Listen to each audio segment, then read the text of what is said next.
utang-utangnya. Terus udah gitu iPhone berapa sih?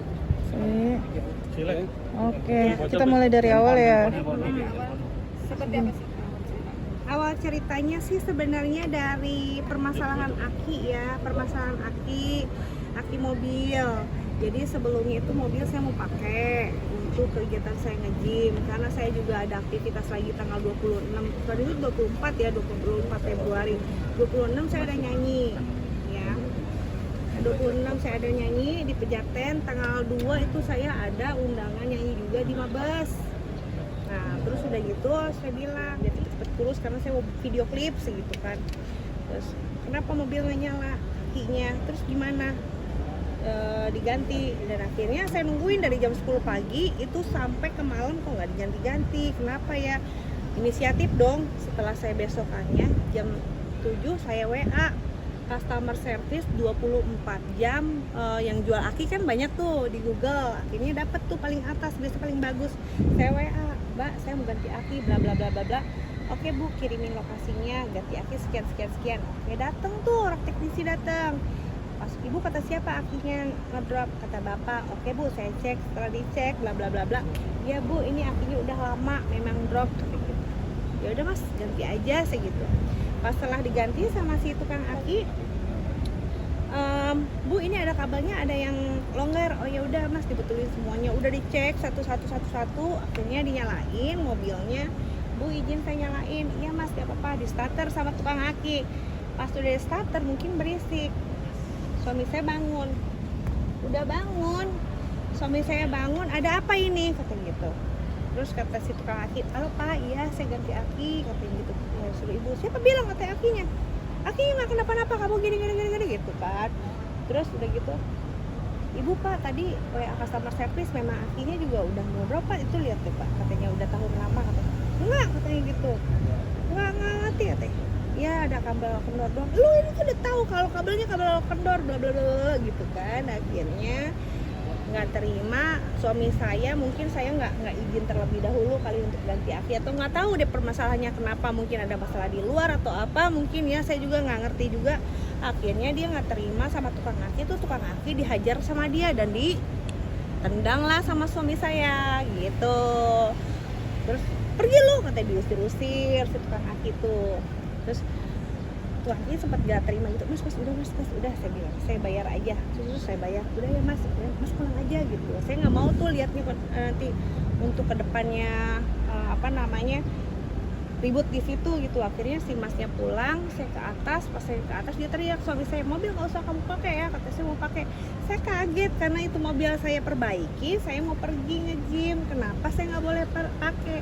Dari situ saya bilang, lo kenapa sih? Saya bilang, kok kamu nggak punya ini banget ya, kata gitu, sikap kamu sama orang udah gitu sama saya nggak baik gitu. Terus dari situ dia, nggak, saya mau pretelin aja nih mobil, mau dipretelin lagi mobilnya. Dia sambil dibawa kunci perkakas itu, kunci Inggris, kamu tahu kan kunci Inggris yang begini. Nah, dia tonjok saya, mengenai luka saya sampai bolong di sini, saya bolong. Udah untungnya kan ada rekam medis dan segala macam kan di rumah sakit. Di ini juga diukur, udah ada. Kemarin udah sempat visum. Saya dari situ udah ngeblank, Mbak. Dari saya pemukulan tuh langsung berdarah itu saya udah ngeblank, nggak inget apa-apa. Tapi itu mbak saya RT, ibu tuh dihajar itu udah kayak bukan manusia sama bapak, terus dihajar. Walaupun saya udah berdarah itu dihajar, dicekek-cekek, ditendang-tendangnya saya di gini-gini. Bayangin perut saya dalam keadaan tidur di gini-gini Mbak, diinjek-injek sambil dipelintir-pelintir perut saya. Awalnya saya nggak mau tuh, sempet ya dari teman-teman wartawan di saat kejadian itu pada nyari-nyari saya. Karena saya lagi di rumah sakit, saya juga ngelihat ada teman-teman wartawan. Bukannya saya nggak mau ini, masih mikir pertimbangan ke anak tadinya. Saya ngasih pertimbangan ke anak, saya gimana mikirin untuk biaya anak ke depannya gitu kan. Masih seperti itu, nggak mau visum dulu, udah biarin aja deh gitu. Ya ternyata saya diemin sampai, untung saya sampai ada video hari pertama, hari kedua, ketiga, keempat, sampai 1 minggu itu saya video Mbak, dokumentasi. Takutnya terjadi hal-hal yang tidak diinginkan, misalkan dia lepas tanggung jawab kan gitu. Ternyata benar nggak ada tanggung jawabnya. Sampai sekarang nggak ada ngirimin anaknya susunya, ngirimin biaya buat berobat, nggak ada mbak itu, nggak ada. Sampai saya minta-minta dibilang cuma janji doang, sampai sekarang nggak ada gitu. Nah tapi udah saya laporin, udah saya visum juga, kemarin udah visum juga, rekam medis dari rumah sakit udah ada pasalnya juga. Jadi kita tinggal nunggu, karena kemarin juga kita kehalang mau lebaran ya. Jadi dari lembaga polisiannya juga minta untuk cuti terlebih dahulu karena lebaran, kemungkinan habis ini kita laporan lagi gitu untuk saksi-saksi. Kak, kalau dari suami sendiri responnya seperti apa ketika dilaporkan? Dilaporkan responnya seperti apa? Yang pertama kali enggak, cuek.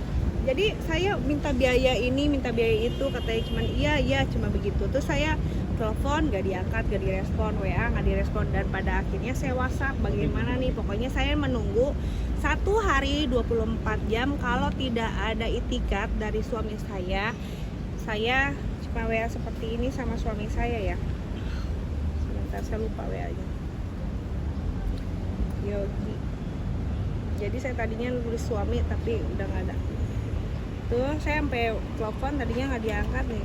Kira-kira ada jalan keluarnya nggak buat permasalahan ini? Kalau memang kamu tidak mau bertanggung jawab atas penganiaya nih, kira-kira ada jalan keluar nggak buat permasalahan ini? Kalau memang kamu tidak mau tanggung jawab atas penganiayaan yang you lakukan terhadap saya, maka saya sudah diskusi bersama teman-teman pengacara dan polisi. Mereka menyarankan saya agar membuat laporan polisian. Saya tunggu itikatnya. Saya telepon pun nggak diangkat. Ini cuma miss call doang nih suami saya telepon tuh minta biaya, nggak direspon, ya nggak direspon sama dia.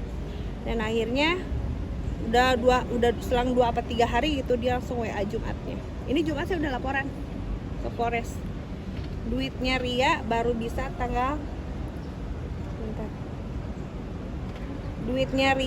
bisa masuk tanggal 25 paling cepat untuk pegadaian, karena ada perhiasan saya banyak di pegadaian.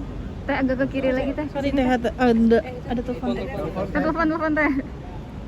Pegadaian kan banyak ya kan, jadi saya beli perhiasan itu jauh sebelum kenal sama suami saya. Jadi saya gede-gede ini mbak perhiasan saya, cincin, yang anting, yang apa semuanya, hampir semua. Nah untuk 25 katanya untuk pegadaian paling cepat awal Mei. Sampai sekarang ini nggak ada transfer. Lebaran kemarin nggak saling makan. Nggak ada. Dia mungkin sempat telepon, cuma saya nggak angkat.